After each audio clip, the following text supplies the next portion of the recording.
Hi there everyone, welcome back to another Shed Chat Live with me, Jenny Kirk. And actually I'm being drowned out with light, so let's just try turning that off.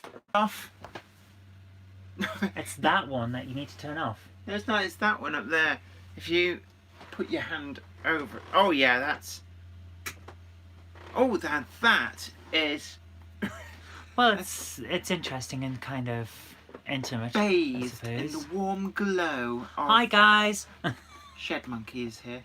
Cupboard Monkey, that's it. So, how are you all doing? It's great to see you again in this post-Warley discussion. Yes, it was Worley over the weekend. And I turned up there on the Sunday and met a lot of people. So a big hello to all of you who said hello and met up with me. And there was the Model Railway YouTube group. That was actually really good to get to meet some of the people behind some of the other YouTube channels. So hopefully big up to my YouTube posse. See if any of you...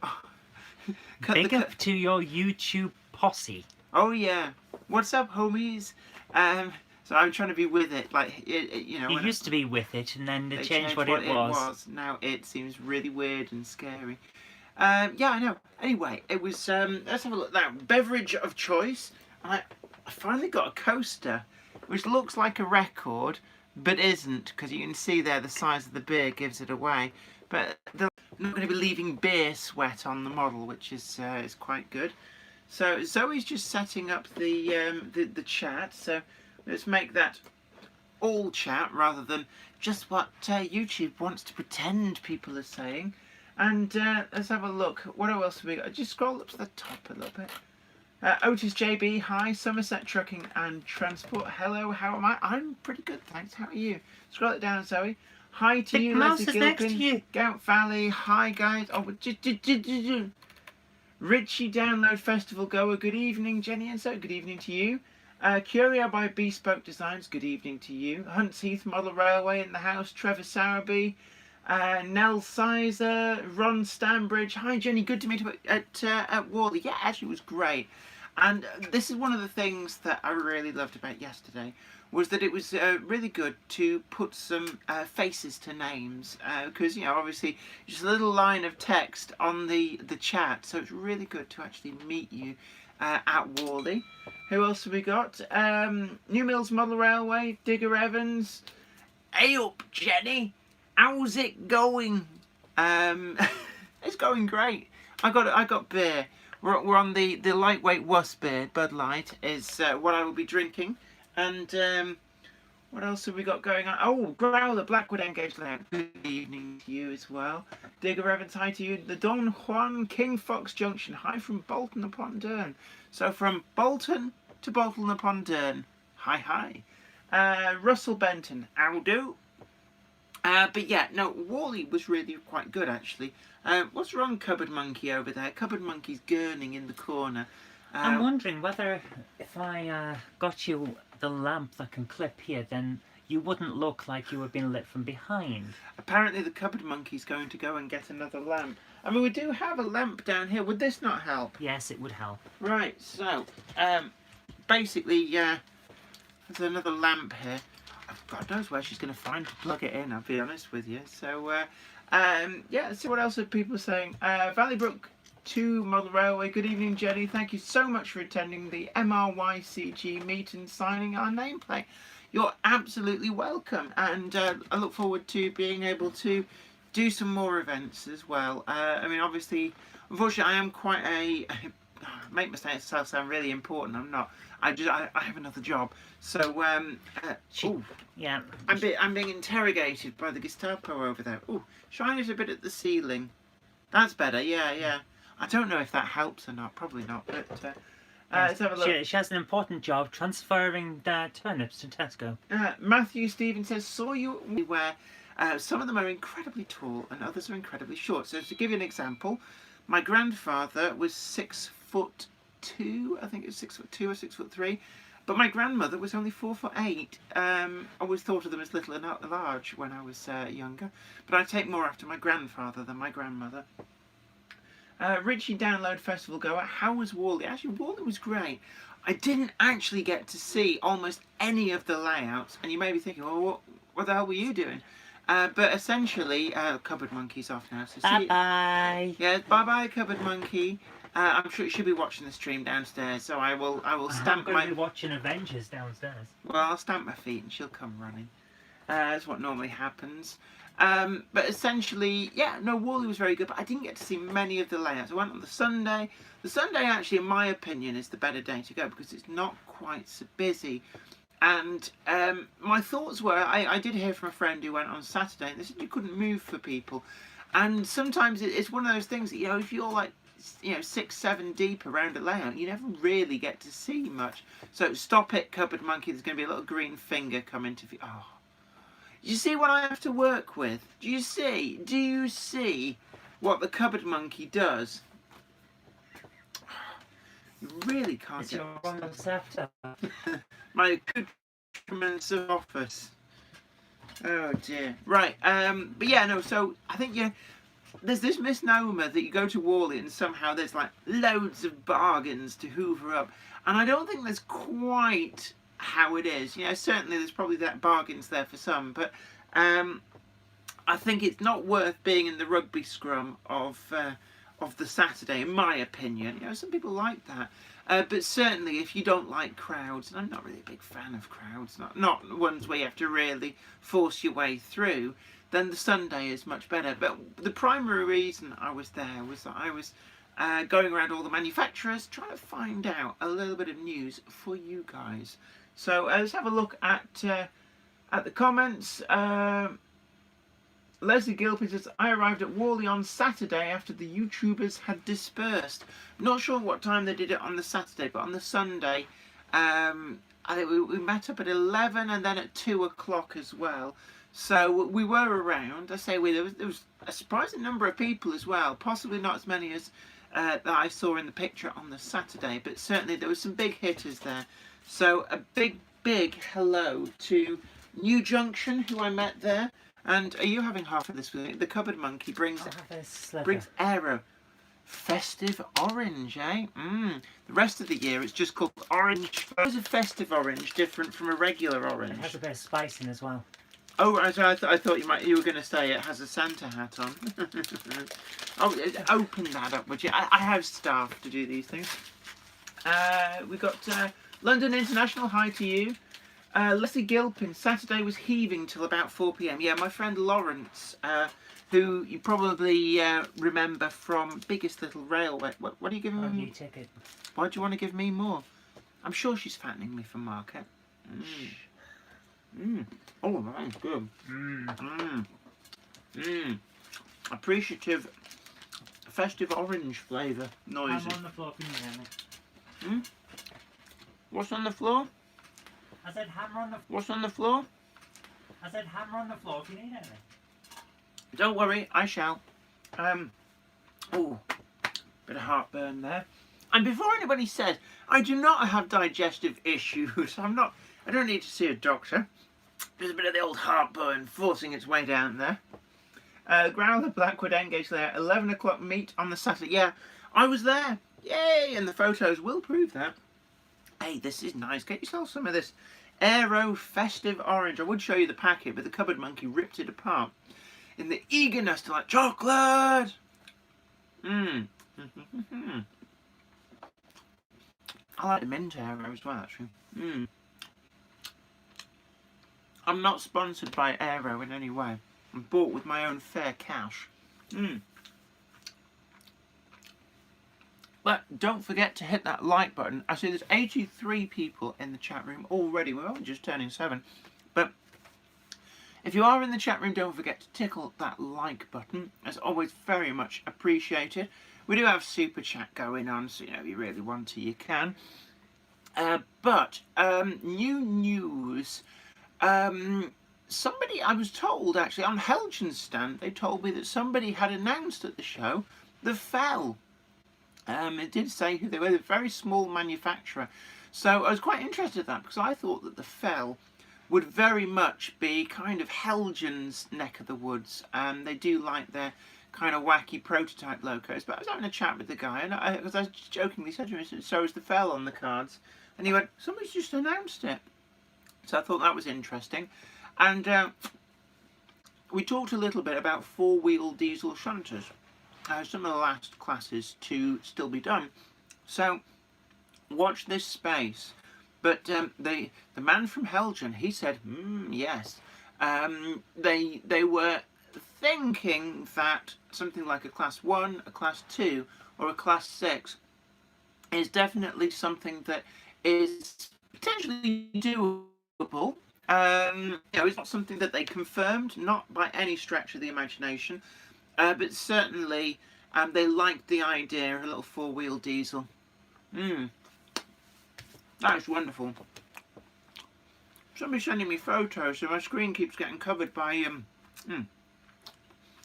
my friend Bruno Greif is sending me photos. Now, Bruno Greif, you might remember the music, the War of the Worlds type music, and the Halloween music, and the music that we had for the Dr. Evil lair as well, on Great Muller Railway Challenge.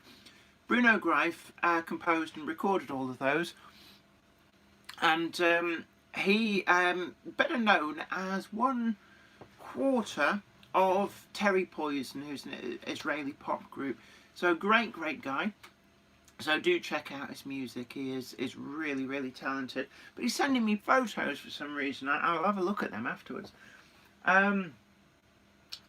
Leslie Gilpin says, which period or both for the fell? I don't know. That's all I know. I gleaned this at packing up time, it has to be said. So watch this space. I guess I did say which manufacturer it was. It's not one that I recognise, so one of the very much smaller manufacturers. We've only got 15 likes, but 91 people in the chat room. Come on, smash that like button. Where's my regular cheerleaders? Railway 2019, hi to you. Leslie, I read that one out. Faya Olan, just a quick hello while drinking tea. Mustering up some enthusiasm to go to work. Work. What is this dirty word of which is? No, I don't know full well. I do a lot of work full. No, I don't know full well.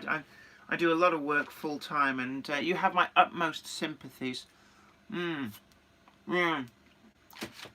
As I absolutely stuff my face with chocolate and beer. I'll have a beer for you.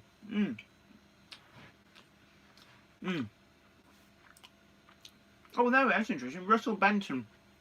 The fell is KR Model Railways. Their first model is the GT3 loco. Them. Right, yes, I'd heard of the GT3. Addy Pullen as well, yeah. It says KR models doing the fell.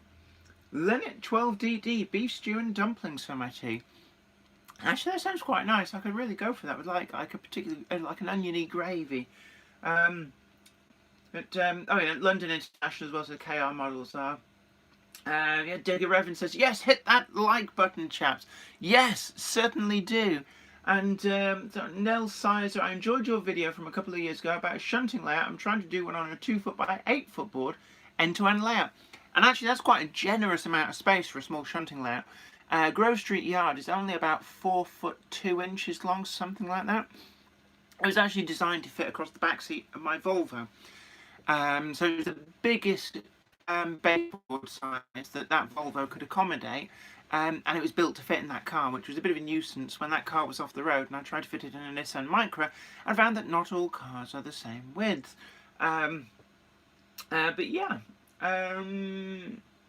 Mad Bren, Jenny, I know this is off topic, but can you help me? I am planning to do a shunting layout. I want to run some 06 and 08 diesels, so my question is, do I use Electrofrog points or Insulfrog? Both should work equally as well if your track laying is pretty level and your locomotives have really good pickups from all wheels. That said, Electrofrog points do provide a better electrical continuity, but do require something to switch the frog polarity. You've got to remember to have insulated fish plates on there as well.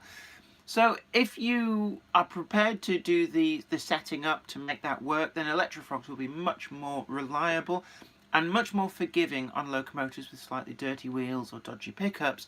But if you want simple ease of use, Insulfrog might be the way to go, but just be prepared that reliability could not suffer, but not be quite as good. So there you are. Ben Davis says, "Hi Jenny, thanks for the live stream." You're absolutely welcome. It's always good to have you all along, and so thank you guys for coming on the live stream. Warrington Train Spotter 2778. Are you still having issues with flooding, Zoe? Are we having issues with flooding? Zoe, have we had flooding? Oh, the stream is being affected by God of... No, the live stream rather than like stream as in splish splash water. Tom McInnes says, "Hi Jenny, you okay?" Yeah, I'm absolutely grand, thanks. Oh, Cupboard Monkey. What's this about the leak? What leak? I don't know, somebody said, how's the leak doing? This is... Warrington Train Spotter 2778 says, "Are you still having issues with flooding, Zoe?" When did we have flooding? I don't think we have, but the one I've come up to answer is the other one about COPPA. COPPA? So, Right. Legal Beagle in the house. So, do you want the seat, the hot seat? I've made it very hot. No, but what I could do with is a tissue before I start, because I think I'm going to sneeze in the middle of this. Oh, I did have a packet. Oh, that's yours now. You can keep that. Right. Don't worry about it, don't worry. I thought I had a packet of tissues up here. Never mind. Hello guys, won't stay long. The thing I want to talk about, COPPA, it's probably not going to affect Jan. So actually aiming your videos at children, you should be fine. A lot of the issues are people that are getting very scared, and for a good reason. There's a lot of scary words in what's going on. But it's all about protecting children from... This started last year. If you are aware of the YouTube news that was going on back then, it was a case of there were an awful lot of channels that were maliciously targeting children with videos that weren't for children but looked like they were. And they were getting onto YouTube Kids, and it was starting out as if it's a cartoon, then turning into very perverted sex play, basically. Why were people doing that? Because some people are sick. That's why. And some of them were just stupid and thought it was funny. That's what started this off. And then it got the attention of the governments, especially the American government, as you would expect. So it went on from there, where the FTC realised that when they were looking at this stuff, hang on, there are adverts on these videos that are going to children, and we know how YouTube deals with adverts. They're all targeted, which means they're probably storing information about kids. And they were storing preference information, what they like to watch, and how long they watched for, and things like that. The same thing that they store for everyone else, and that's what COPPA is. So it got targeted. And YouTube weren't able to do an awful lot about it, so they got a massive fine. And now, as is standard with YouTube, they overreact, and now they're going after everything that looks like it's aimed at children. So that's the issue that we have. This channel isn't aimed at children. Even the that's the issue that we have. This channel isn't aimed at children. Even the stuff we did about the Harry Potter railway I mean, for God's set. sake, I'm drinking beer and making rude noises. And I talked about sex play. Just now, in fact. So this isn't aimed at children. The videos aren't. Even the Harry Potter thing was from the point of view of what if you want to get a train set for your kids as a present, you know? So it's not aimed at children. So Jen should be okay. And we have we're fairly confident that if anything, be okay. And we're fairly confident that if anything came up, we could defend it. Yeah. But other ones, I know there are others that are going to be hit, and it is unfortunate, especially there's a Peppa Pig channel that has about 4 million subscribers. 4.3 million, I believe. Come January, they're screwed, basically. What happens in January? That's when the full effect comes in and the advertising revenue fully stops for a lot of these. Because whilst I was at Worley, I must admit, a lot of the YouTubers there were talking a little bit about, you know, people are worried. We've already seen the previous apocalypses, as they became dubbed, with some of those idiots like Logan Paul going out and, filming dead bodies and actually putting it up. I mean, how stupid do you have to be to do that? And what has annoyed so many people is that he seems to have got away scot-free with it. Still he monetized. Didn't. He got hit a fair amount, and it did have a financial effect on him. and I don't think he's going to do something that stupid again. But even so, the people who actually came out of it worse were the little people who all got shafted by YouTube as a knee-jerk reaction. But that's essentially, YouTube, plain and simple. If there's a way to overreact, YouTube will find it. Yeah, but essentially, as we were talking about at Worley amongst some of the YouTubers, essentially it's a video that's targeted at children that is affected. So there's a lot of channels so far, I believe, have become flagged up. If, say, they're doing Thomas the Tank Engine reviews, and it's because the Thomas the Tank Engine is deemed to be a kid's toy. And I think what you have to be very careful of is how it comes across to the computer algorithm, because that's what you're up against. It's not human beings, there's a computer algorithm, and it's basically the computer says no, and the trouble with Google, YouTube, that kind of thing, is they're not interested in putting right wrongs. It's just this sledgehammer, and then they're not interested. It's like talking to a brick wall. So what you've got to try and do is not fall foul of that.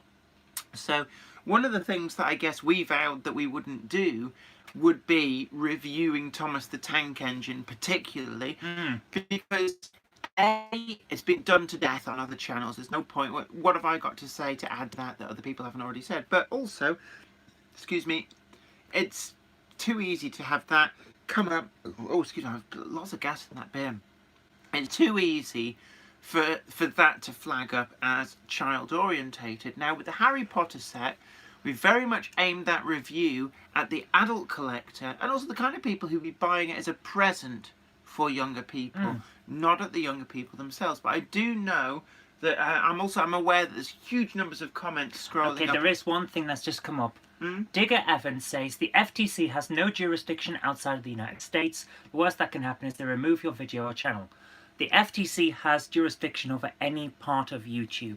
Now, I'm not going to give you legal advice, but I am a lawyer. I have a law degree, and I can tell you straight off that you, as a person interacting with YouTube, even if you're going to the .co.uk version of the site, are interacting with the United States. The United States has jurisdiction over YouTube. So it's basically that YouTube is based somewhere in California, yes. And effectively the law of where they are based and where the servers are is what governs it. Yes. And that's the problem that like YouTubers like us are faced with. That we're not residents of America. We don't pay tax in America, and by and large, but once you go online, it all becomes very complicated because you don't necessarily know where the company whose service you are using is based. And the internet has made it so that we can sit here in the UK using a system, YouTube, that is based in California. And that adds lots of very unique problems such as this. So we then are faced with, we have to be mindful of this, even though technically we're not under its jurisdiction, but the videos are, if that makes sense. Yes. So when Digger Evans is saying, but they can't find us, I wouldn't want to. They can remove your YouTube. I wouldn't account. want to rest on the idea that they can't find you. Yeah. The issue there is you are essentially doing business in the United States. They could fine you. They probably won't. They'll probably not do anything more than remove your channel. Yeah, but which is probably bad. Do you want to risk it? Yeah, do you want to lose your channel? Do you? No, you don't. And especially the bigger the YouTuber you are, the more you have to lose. Yeah, especially in terms of financial stuff. There will be people, like I said, with the Peppa Pig channel that are going to be looking for work in January. And it's as simple as that. And we don't want to get into that situation. And I'm sure you don't either. So no, I mean, it is a worry. One of the things that came up at Worley, I didn't meet Sam's Trains because he went on the Saturday and I was there on the Sunday. But New Junction was telling me that he'd heard that Sam's Trains had run into some difficulties with this. But I think because when you look at Sam's Trains channel, there's a lot of videos reviewing things like Thomas the Tank Engine, and that is what presumably has brought him to the attention of YouTube for the kids orientated, and unfortunately that becomes a really big risk. But yeah, I mean, the other thing as well we were discussing at Worley on this subject was, well, how do you stop people who are under 14 or whatever the age thing is from watching your videos? And actually it's about reasonableness. If your videos are not aimed at children, if they are correctly flagged as not being aimed at children, you cannot be held responsible for their parents allowing them to watch that content. Exactly. It's a bit like, 18 rated films. There's nothing physically that stops an 8-year-old sticking that video in their parents' VCR and watching it. It doesn't go, oh, stop, you're underage. But it's up to the parents to kind of police that. And you can't be responsible for their parents not doing that. Yeah. All you have to do is take reasonable steps, and that effectively is what this comes down to. And the reasonable steps is not to aim your videos at children, and also to flag them correctly as not being suitable for children. And that's it. And the FTC is saying, well, some of these things are attractive to children. Yeah, a lot of things are. Doesn't mean that it's aimed at kids. And that's all you can do. You do the best you can to make sure that your videos are for adults and aimed at adults only, and you should be fine. And if you're not, well, that's on YouTube to a certain extent. Anyway, I'm off. Yeah, okay, you get lost. Warrington Train Spotter 2778, bit of illegal advice. Train spotting videos, kids will not be interested in that, will they? So I've set my channel for not for kids, as I'm not aiming at kids. Well, yeah, exactly, and that's what we've done. I presume you sorted it out. I sorted it out the day that this came up. But I do know that some model railway YouTubers have got into problems with this, and it may even be that, quite innocently up until now, they've been using, even in just the keywords, and this is where you've got to watch. This is where the computer algorithm bends you over and gets you. It's some of the keywords you might be using. So if you put down family, or children, kids, toys, these kind of terms you have to be wary of if you don't want the computer algorithm to bend you over, lube up with... Not Lobia Model World. Language, Jennifer, is exactly why you are not suitable for children. Yeah, I like to throw in a few bits of naughty, risque language and say, not for kids. But not Lobia Model World, sorry, not with you tonight. Don't worry about that, Les. Les has just come back from doing some family visiting, I believe. But him and I, we will be finishing off our secret Christmas project. Now, zip it, Les, don't tell everybody. Yeah, today I'm here on my own. I did invite, Les couldn't make it. I did invite Cottesmore, but unfortunately Cottesmore couldn't make it either. So, I thought I'd do it on my own and enjoy all the beer to myself. Yeah, kids, don't do it. It's only beer. Ooh, it's got that lovely, luscious chill sweat on it. So my new coaster is coming into its own. Otherwise, I'd have beer sweat circles on my cobbles. Leslie Gilpin, video I uploaded earlier mentioned that it includes scantily clad ladies on the bucolic Britain layout. Does it? I didn't get to... It was actually, strange enough, at Worley, the bucolic Britain, the loco ladies' layout with the crochet trees, grand that is. I couldn't actually get near it. It probably had the biggest crowd of all the layouts I saw. It was actually quite pleasing to see just how well that layout has gone down. Quite sad to find out that that layout has been broken up after Worley. So just down to space, and I know from experience that our conservatory is currently full of War of the Worlds. But let's have a look. Leslie Gilpin, there's a beach. Beach in Nudist Beach. I did not know. Not Lobia Model World. I have naughty ladies on my Not Lobia. I know you do, Les. You keep posting them on Facebook. Digger Evans, my friend, go to the YouTube edit page on your channel. Yeah, there. Right. Yeah, nude. I think I've got a nude Santa's little helper somewhere. In like a Santa outfit with the bubblies on show. Warrington Train Spotter 2778, Bud Light Dilly Dilly. Yeah, I am a lightweight, as you probably remember from other live streams. God, I'm forgetting my words. Les, not Lobia Model Railway. So, you said something about the Peckett. Oh no, I misread that as speckled hair. No, I misread that as Peckett. But Les, if you're watching, here is your lovely packet that I picked up for you from Worley. So that's a present for Les. Well, I recently got 4 Bachmann CEAs for 24 quid. 4 for 24 quid. Actually, that is pretty good because I think their RRP's like 20 odd quid these days. Digger Evans, I have some ladies of the night in a seedy part of my layout. Haha. Yeah, actually, Prizer and Knock do some great figures. Like, not just naughty ones. In fact, bear with me.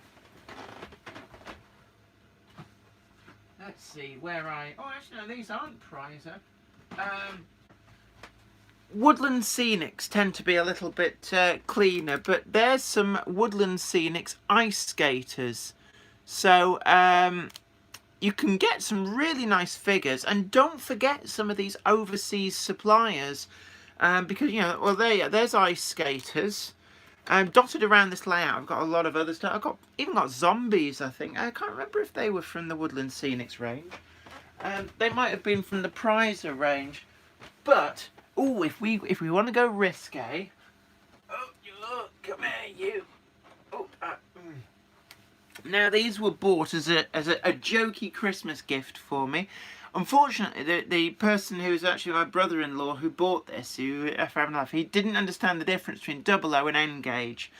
So I got bought Leichte Damen, which is German for ladies of the night, but they're in N-gauge, so I can't use them on the layout, not unless I want to put them at the top of a mask. I hate my hair. It goes, yeah, but let's have a look. Oh, Faya Olin, if you want something really WTF, check out Noch 12899. It's a sound module of a sound. Oh, blooming Germans, eh? But this is Noch 36959. Ladies of the night, dwarves of the night. Zoe says that's a bit mean. We'll swap these for the 00 version. Actually, to be honest with you, if anybody's interested. N-gauge ladies of the night will swap for 00 version. We'll find somewhere quiet for the nookie mongers. Yeah, not Lobia Model World Perspective Models. Oh, Les, did you see the I held up your packet? I'll do that again. Les, come on, get yourself glued to the thing and be prepared to lie to the missus about where it came from. There's your packet, Les, all chipped up. I couldn't find, and this is the other thing at Worley, actually. I had great difficulty finding DCC chips. It's like a lot of the retailers had just gone for the big ticket items and hadn't brought anything in the way of chips to go with them. So I couldn't find anywhere selling the Hornby 6-pin chip. And what I discovered is that the Hornby 6-pin chip isn't actually a NEM standard. It has the standard NEM 6-pin pluggy-in-y thing, but it's wired differently, and so I had to hard rewire a lens chip, which I was able to get, and wire that in. So, Les, it all works, but I had to do quite a bit of work to get that to work, so I might be having words with Simon Kohler about, oi, why are you using a different standard on that? That's a bit naughty, that is. But what it does go to show, actually, is you can just put any DCC chip in it. You don't have to buy the Hornby one. But do be prepared to get the ones on a cable, and then you have to cut 2 of the cables and solder them to the other 2 cables, if that makes sense. The Urban Airsofter, my Bachmann G2A hates any chip other than its original dead chip. That's a bit unfortunate. I bought a Bachmann G2A, really reasonable price, about £69, from Rails of Sheffield at the show. And this is something, if you go and look at their website, they got it in their sales section. And I just couldn't believe it's a really good price for that. Pay my own money for that. It's not a freebie. I'm not promoting it or anything. It's just simply a case of, that's a blooming good price. But I just bought a random 21-pin chip that I came across on a different SAM because Rails didn't have any chips for it. And that was just fine. So I'm wondering whether actually maybe your chip isn't dead. Maybe something's gone wrong and there's some kind of short somewhere on the board. You can actually hardwire them if you remove the electronics, and you effectively have 2 wires from the pickups 2 wires to the motor. You can just hardwire them to pretty much any chip if you need to. So that may be a way around the problem you're having with that G2A. Let's have a look at some of the so Urban Airsofter. I got mine DCC fitted for 85 quid. Yeah, there's some good bargains out there. I think a lot of people complain about the price of models, but if you are prepared to hunt around, you can still get some pretty good deals. And I've reviewed a few on this channel with various things that are on offer from various places, and I'm going to be doing some more of those actually, because some people might accuse me of like, oh, the corporate sellout, but no, I think it's a great thing. If any model shop has got a range of things, I'm not talking about just like I've got 1 or 2 models, but they've got a whole job lot of models to shift at a really good markdown price, a bit like the Hatton's fire sales of yore, then I think that it's a good service to other modelers to make them aware of that. Harry Chapman, good evening, Jen. Just bought a Hornby B17 due to your review and got it for 65 quid. That is brilliant. Did you follow the link? I'm really glad actually that people listen to what I say. So really pleased to hear that. And if I can snag somebody else a bargain, then that's good for us all, isn't it? Dragon Junction, hi to you. Yeah, it was great to meet you at Worley as well. Great to meet a lot of people and actually put faces to names, which is one of the really good things about that. Let's have a look. What have we got? Maybe we should all buy adult figures for our layouts to show YouTube our channels are not child friendly. That's Andy 1962. As an interesting thought, the Birmingham Train Spotter, hi, might put a DCC in my Vitrains DRS Class 37. Do you know where to get the best one for it? I don't know whether that's 8-pin, 21-pin, 6-pin, or anything like that. I'll be honest, I did a review of the Train-O-Matic DCC decoders, and whilst they're not the cheapest on the market, I found that they worked in just any locomotive out of the box, didn't need any tweaking of CV settings, so I can heartily recommend the Train-O-Matic Locomander DCC chips, and they were all good. I tried the 6-pin, 8-pin, 21-pin, and they sent me a Plux 22 chip, which I didn't have any locomotives for, but I MacGyvered that into 50, and that worked just lovely with that. So they're not the cheapest on the market, but if you want hassle-free DCC chips that work really, really well, then I would well recommend that range of chips. Warrington Train Spotter 2778, was there any future announcements from Hornby and any of the other manufacturers? Well, Hornby, their announcements are going to be coming out at the beginning of January. I think they said something like the 6th of January.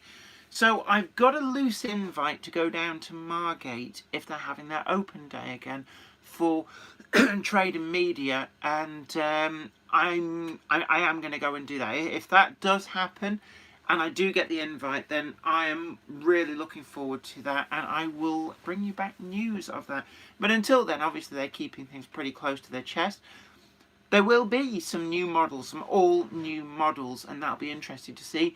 But also predicting there's going to be a whole slew of new liveries for the B2 packet. That's pretty much guaranteed.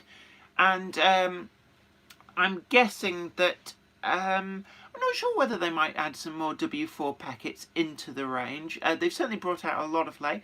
If they keep selling, then maybe there will be another W4 packet release. But I'm trying to think, locomotives that haven't had new releases out for a while. Has there been any of these 72XX, 42XX and 52XXs in the range for a while? L1264 tank. I think there'll probably be some more 31s as well, because they were missing for a while. Maybe sound fitted 56. Actually, I'm hoping that the Class 47 TTS chip does make an appearance, and I suspect that there will be more TTS chips will be hitting the market. Certainly, I don't believe have we had the Q6 get its TTS chip yet? I'm not sure about that.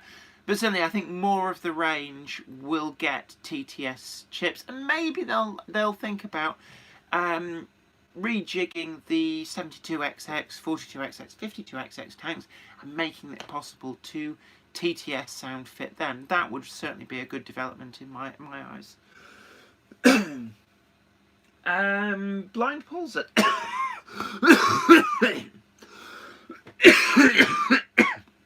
excuse me. Blind Paul says YouTube not behaving tonight, keeps losing sound and buffering. Is that okay for everybody else? The Birmingham Transporter says, okay, thanks, appreciate it. You're very much welcome.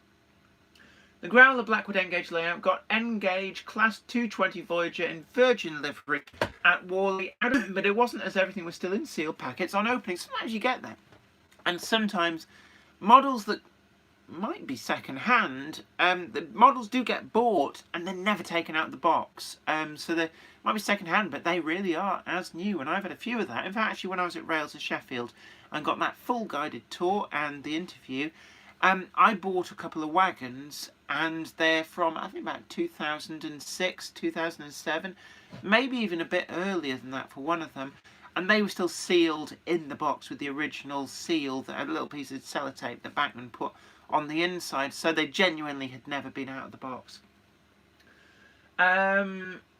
Did you head chaos? Yeah, we mentioned the fell earlier on. Somebody said something about the beer. Yeah, I will have a beer just to still. I've had this tickly cough for a few weeks now. The cold's long gone, but just this tickly cough. But a lot of people have been suffering with that, and probably going to have the post-Warley malurgy. And it's the same way that it's like freshers' flu at university, when a whole bunch of people from all over the country together in one room. Bit of illness does the rounds. Tim's Trains. Yes, there's been freezing and jumping and buffering for me too. I had to switch picture to 480p setting. Not sure why that might be. It does seem to be working at my end all right. Cupboard Monkey, if you're down there, everything was doing hunky-dory. It now says reconnecting. And I have the spinning beach ball of death.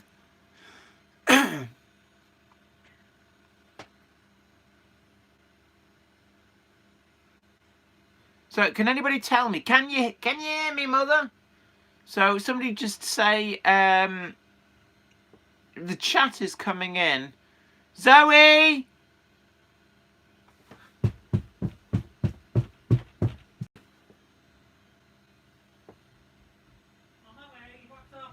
It's just I've got the spinning beach ball of death, and it just says reconnecting. Oh, for goodness sake. Apparently, chat is coming in. People can hear me, but I've got the spinning beach ball of rubbish on the screen. What's that mean? Apparently, it's not reconnecting. It's just pretending to. On and off, Jenny. It's buffering for me. Just circle of death. Yeah, I've got the circle of death. So, I think maybe we need to disconnect and then reconnect, and just nudge the number up to like 49A. So, just bear with us a bit, people. We're going to have to just deal with this. So,